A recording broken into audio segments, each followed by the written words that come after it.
মুমিনরা ইতিকাফে বসেন সাধারণত রমজান মাসের শেষ দিকে। এটিকে সুন্নত ইতিকাফ বলা হয়।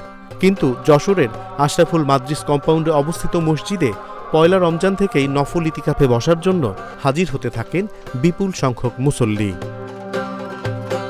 সদর উপজেলার রামনগর ইউনিয়নের সতীঘাটা এলাকার এই মসজিদটিতে দিন যাওয়ার সাথে সাথে ইতিকাফে বসা মুমিনের সংখ্যা বাড়ে। ২২ রমজানে পাওয়া হিসেব অনুযায়ী এখানে সুন্নত ইতিকাফে রয়েছেন ১,৬০০ মুসল্লি। তাদের মধ্যে ভারত, পাকিস্তান ছাড়াও সিঙ্গাপুর, ইংল্যান্ড, দক্ষিণ আফ্রিকা, যুক্তরাষ্ট্র, পানামা থেকেও এসেছেন মুসল্লিরা। উম্মতের মধ্যে আমল কিভাবে তৃণমূল পর্যায়ে সকলের ঘরে ঘরে এই আমল কিভাবে ছড়িয়ে পড়ে এবং এই রমজানে ইবাদতকে এত মজবুত করে করা যে রমজানের পরের বাকি ১১ মাসে যাতে উম্মত আমলের মধ্যে থাকে, গুনাহ থেকে বেঁচে থাকে। দেশের মধ্যে পরীক্ষা ফলাফলের দিক থেকে পুরো বাংলাদেশের ৩ নম্বরের স্থানে বর্তমানে মাদ্রাসা আছে। লেখাপড়া, আমল আখলাক সব দিক থেকে আলহামদুলিল্লাহ এই মাদ্রাসা দিন দিন এগিয়ে যাচ্ছে। এখানকার খানকায়ে মাহমুদিয়ার ব্যবস্থাপনায় এই বিপুল সংখ্যক মুসল্লির ইফতার, রাতের খাবার ও সেহরির আয়োজন করা হয়। ১৮০০ থেকে ২,০০০ লোকের ইফতারি, সেহরি এবং সন্ধ্যের খানা হয়।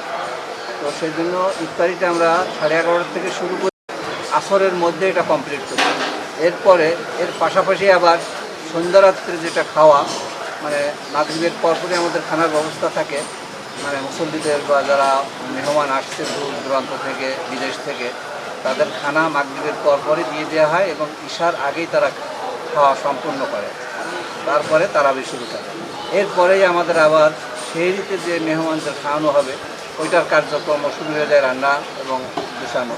মাগরিবের আগেই ইফতার বাটিতে পৌঁছায় যায়। ওই বাটিতে আপেল দেওয়া হয়, মালটা দেওয়া হয়, খেজুর দেওয়া হয়, বাদাম দেওয়া হয়, কাজু বাদাম, কাঠবাদাম, আলুর চপ, বেগুনি এগুলো দেওয়া হয়। বিভিন্ন সময় ফলের বিষয়টা বিভিন্ন সময় বিভিন্ন ধরনের দেওয়া হয়।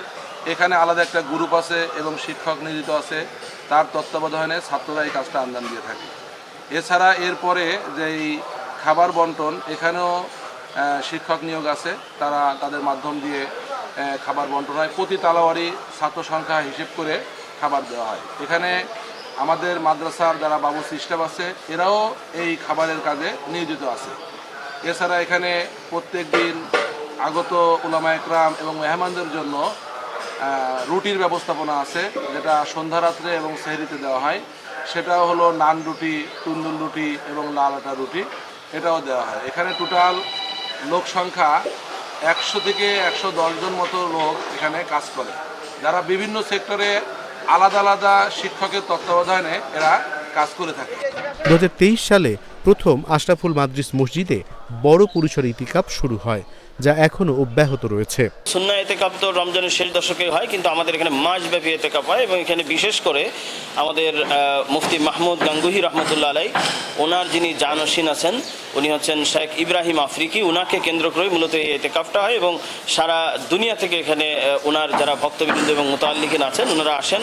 তো আমরা যদি ২০২৩-এর পরে দেখি তো ঢাকাতে গত বছর হয়েছে সাইনবোর্ড মাদ্রাসাতে এবং তার আগের বছর আমরা দেখেছি বগুড়াতে উত্তরবঙ্গে জামিল মাদ্রাসাতে হয়েছে। সেখানেও কিন্তু যেখানেই হজরতের ইতিকাফ হয় সেখানে আমরা দেখি বিপুল পরিমাণ আলেম উলামা এবং এই মুতাআল্লিকিনদের সমাগম সেখানে হচ্ছে এবং চমৎকারভাবে কিন্তু মানুষ এই মানে ইতিকাফ থেকে উপকৃত হচ্ছেন, তারা আল্লাহমুখী হচ্ছেন এবং তারা এখানে জিকির আসকার করেন, দুরূদ শরীফের আমল হয়।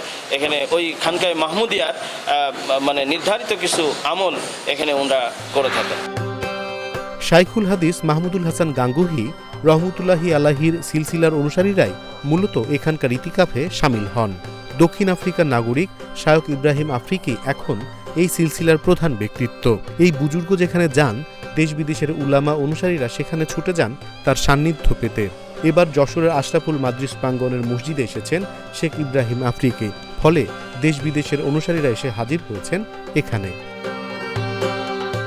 অনিমেষ কর, ইন্ডিপেন্ডেন্ট ডিজিটাল।